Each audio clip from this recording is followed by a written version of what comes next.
Hi friends, welcome back to our channel Eva's food talkies. ನೋಡಿ, ನಾನಿವತ್ತು ಮೋತಿಚೂರ್ ಲಾಡುನ ಹೇಗೆ ಮಾಡೋದು ಅನ್ನೋಂಥ ರೆಸಿಪಿನ ತಂದಿದ್ದೀನಿ. ನೋಡ್ತಾ ಇದ್ದೀರಲ್ಲ, ಎಷ್ಟು ಡಿಲಿಷಿಯಸ್ ಆಗಿ ಕಾಣ್ತಾ ಇದೆ.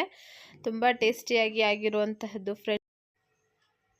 ನೋಡಿ, 2 ಕಪ್ಪಷ್ಟು ಆಯಿಲ್ ತಗೊಂಡಿದ್ದೀನಿ, 1 ಕಪ್ಪಷ್ಟು ಕಡಲೆ ಹಿಟ್ಟು ತಗೊಂಡಿದ್ದೀನಿ, 1 ಕಪ್ಪಷ್ಟು ಸಕ್ಕರೆ ತಗೊಂಡಿದ್ದೀನಿ, ಹಾಗೆಯೇ 1 ಕಪ್ಪಷ್ಟು ನೀರು, ಅದ್ರ ಜೊತೆಗೆ ಸ್ವಲ್ಪ ಏಲಕ್ಕಿ ಪುಡಿ, ಹಾಗೆಯೇ ಸ್ವಲ್ಪ ಬಣ್ಣನ ತಗೊಂಡಿದ್ದೀನಿ. ಅಷ್ಟೇ ಫ್ರೆಂಡ್ಸ್, ಇದಿಷ್ಟು ಇದ್ದರೆ ಸಾಕು, ನೀವು ಫಟಾಫಟ್ ಅಂತ ಮೋತಿಚೂರ್ ಲಡ್ಡುನ ಮಾಡಿ ಮುಗಿಸ್ಬೋದು. ತುಂಬ ಡಿಲಿಷಿಯಸ್. ನೋಡಿ, ನಾನು ಈ ಕಡಲೆ ಹಿಟ್ಟನ್ನು ನಾನು ಈ ರೀತಿ ಕಲಿಸ್ಕೊಂಡು ಇಟ್ಕೊಂಡಿದ್ದೀನಿ ಬಜ್ಜಿ ಅದಕ್ಕೆ. ಇಲ್ಲಿ ಆಯಿಲ್ನ ಬಿಸಿ ಮಾಡಿ ಇಟ್ಕೊಂಡಿದ್ದೀನಿ. ಆ ಆಯಿಲ್ಗೆ ನಾನು ಇದನ್ನು ಹಾಕೋತೀನಿ.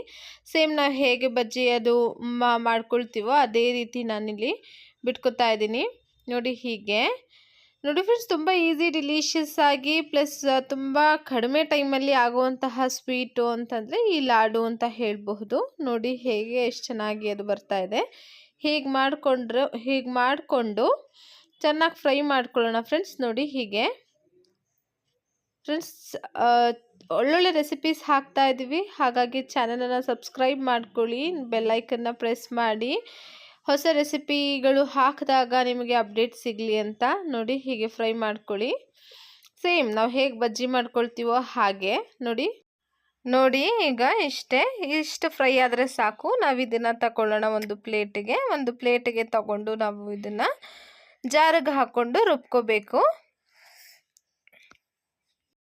ಹೀಗೆ ಕ್ರಷ್ ಮಾಡ್ಕೊಳ್ಳೋಣ, ಸ್ವಲ್ಪ ಕೈಯಲ್ಲಿ ಕ್ರಷ್ ಮಾಡಿಕೊಂಡು ನಾವು ಜಾರಿಗೆ ಹಾಕ್ಕೊಂಡ್ರೆ ಆಯಿತು. ಜಾರಿಗೆ ಹಾಕ್ಕೊಂಡು ರುಬ್ಕೊಳ್ಳೋಣ ಫ್ರೆಂಡ್ಸ್. ಇದನ್ನು ನೋಡಿ, ರುಬ್ಕೊಂಡ್ರೆ ಮುಗೀತು ಅಷ್ಟೇ. ಅಂದರೆ ತರಿಯಾಗಿರಬೇಕು ರುಬ್ಕೊಳ್ಳೋ ಅಂಥದ್ದು, ತುಂಬ ನುಣ್ಣಗೆ ರುಬ್ಕೋಬೇಡಿ ಅಷ್ಟೇ.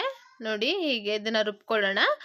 ಈಗ ಅದನ್ನು ನಾನು ಸೈಡಿಗೆ ಇಟ್ಬಿಟ್ಟು ಇಲ್ಲಿ 1 ಕಪ್ಪು ಸಕ್ಕರೆನ ಹಾಕ್ಕೊಂಡು ಅದಕ್ಕೆ ನೀರನ್ನು ಆ್ಯಡ್ ಮಾಡ್ಕೊಳ್ತಾ ಇದ್ದೀನಿ. 1 ಕಪ್ಪಷ್ಟು ನಾನು ಏನು ಏಲಕ್ಕಿ ಹಾಗೆ ಕಲರ್ ತೊಗೊಂಡಿದ್ದೆ ಅದನ್ನು ಕೂಡ ಆ್ಯಡ್ ಮಾಡ್ಕೊಳ್ತಾ ಇದ್ದೀನಿ. ಆ್ಯಡ್ ಮಾಡಿಕೊಂಡು ಇಲ್ಲಿ ನಾನು ಪಾಕನ ಮಾಡ್ಕೊಳ್ತೀನಿ ಫ್ರೆಂಡ್ಸ್. 1 ಎಳೆ ಪಾಕನ ನಾನು ಇಲ್ಲಿ ಮಾಡ್ಕೋಬೇಕು.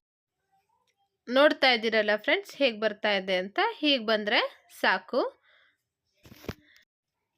ಈಗ ಈ ಪಾಕನ ಒಂದು ಬೌಲಿಗೆ ನಾನು ಟ್ರಾನ್ಸ್ಫರ್ ಮಾಡ್ಕೊಂಡಿದ್ದೀನಿ. ಮಾಡಿಕೊಂಡು ನೋಡಿ, ಹೀಗೆ ದರಿಯಾಗಿ ನಾನು ರುಬ್ಕೊಂಡಿರುವಂತಹ ಒಂದು ಕಡಲೆ ಹಿಟ್ಟಿನ ಬಜ್ಜಿ ಥರ ಏನು ಮಾಡ್ಕೊಂಡಿದ್ವಿ ಅದನ್ನು ನಾವು ಇಲ್ಲಿ ಮಿಕ್ಸ್ ಮಾಡ್ಕೊಳ್ಳೋಣ. ನೋಡಿ ಹೀಗೆ ಆದಷ್ಟು ಸ್ಮೂತಾಗಿ ಮಿಕ್ಸ್ ಮಾಡ್ಕೊಳ್ಳಿ, ಯಾಕೆಂದರೆ ಜಾಸ್ತಿ ಪ್ರೆಸ್ ಆದರೆ ಅದು ನೀಟಾಗಿ ಒಂದು ಶೇಪ್ ಬರೋಲ್ಲ, ಅದಕ್ಕೋಸ್ಕರ.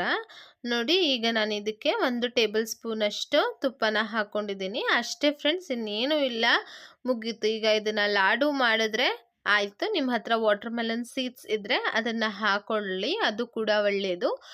ಅಲಂಕಾರಕ್ಕಷ್ಟೇ, ಆರೋಗ್ಯಕ್ಕೂ ಒಳ್ಳೆಯದು, ಹಾಗಾಗಿ ಹಾಕೊಳ್ಳಿ. ನನ್ನ ಹತ್ರ ಇರಲಿಲ್ಲ, ಹಾಗಾಗಿ ನಾನು ಹಾಕ್ಕೊಂಡಿಲ್ಲ. ನಾನು ಇದನ್ನು ಗೋಡಂಬಿಯಿಂದ ನಾನು ಅಲಂಕಾರ ಮಾಡ್ಕೊಳ್ತಾ ಇದ್ದೀನಿ ಅಷ್ಟೇ. ನೋಡಿ ಹೀಗೆ ರೌಂಡ್ ಶೇಪ್ ಮಾಡಿ ಲಡ್ಡು ಆಕಾರಕ್ಕೆ ಇಟ್ಟರೆ ಆಯಿತು. ತುಂಬ ಬೇಗ, ತುಂಬ ಈಸಿಯಾಗಿ ಆಗುತ್ತೆ. ಈ ಥರ ಇಂತಹ ಈಸಿ ರೆಸಿಪೀಸ್ಗೋಸ್ಕರ ನಮ್ಮ ಚಾನಲನ್ನು ಸಬ್ಸ್ಕ್ರೈಬ್ ಮಾಡ್ಕೊಳ್ಳಿ ಫ್ರೆಂಡ್ಸ್. ಹಾಗೆ ಯಾವುದಾದ್ರೂ ಹೊಸ ರೆಸಿಪೀಸ್ ಬೇಕು ಅಂತಂದರೆ ಕಮೆಂಟ್ ಮಾಡಿ ತಿಳಿಸಿ, ಖಂಡಿತ ನಾವು ಮಾಡೋದಕ್ಕೆ ಪ್ರಯತ್ನವನ್ನು ಪಡ್ತೀವಿ. 1 ಕಪ್ ಕಡಲೆ ಹಿಟ್ಟಿಂದ ಎಷ್ಟು ಲಾಡು ಆಗಿದೆ ಅನ್ನೋದನ್ನು ನೀವೇ ನೋಡ್ಬೋದು. ಈಸಿಯಾಗಿ, ಬಜೆಟ್ ಫ್ರೆಂಡ್ಲಿ ಆಗಿ, ಟೇಸ್ಟಿ ಆ್ಯಂಡ್ ಹೈಜಿನಿಕ್ ಆಗಿ ನಾವು ಮನೆಯಲ್ಲೇ ಮಾಡ್ಕೋಬಹುದು. ನೋಡಿ ಎಷ್ಟು ಸಾಫ್ಟ್ ಆಗಿದೆ, ನೀವೇ ನೋಡ್ತಿದ್ದೀರಲ್ಲ. ನಾನು ಇಲ್ಲಿ ಬ್ರೇಕ್ ಮಾಡಿ ತೋರಿಸ್ತಾ ಇದ್ದೀನಿ. ನೋಡೋದಕ್ಕಷ್ಟೇ ಅಲ್ಲ ಫ್ರೆಂಡ್ಸ್, ತಿನ್ನೋದಕ್ಕೂ ಕೂಡ ಅಷ್ಟೇ ಟೇಸ್ಟಿ ಆಗಿತ್ತು. ಟ್ರೈ ಮಾಡಿ ನನಗೆ ಕಮೆಂಟ್ ಮಾಡಿ ಹೇಳಿ ಫ್ರೆಂಡ್ಸ್. ನಿಮಗೋಸ್ಕರ ನಾನು ಇಲ್ಲಿ ಟೇಸ್ಟ್ ಮಾಡ್ತಾ ಇದ್ದೀನಿ. ಟೇಸ್ಟ್ ಅಂತೂ ಸೂಪರ್ ಆಗಿತ್ತು. ಮಸ್ಟ್ ಟ್ರೈ ರೆಸಿಪಿ ಫ್ರೆಂಡ್ಸ್ ಇದು. ಟ್ರೈ ಮಾಡಿ ಕಮೆಂಟ್ ಮಾಡಿ ಹೇಳಿ ಹೇಗಿತ್ತು ಅಂತ ಅಂದ್ಬಿಟ್ಟು. Thank you for watching Eva's food talk.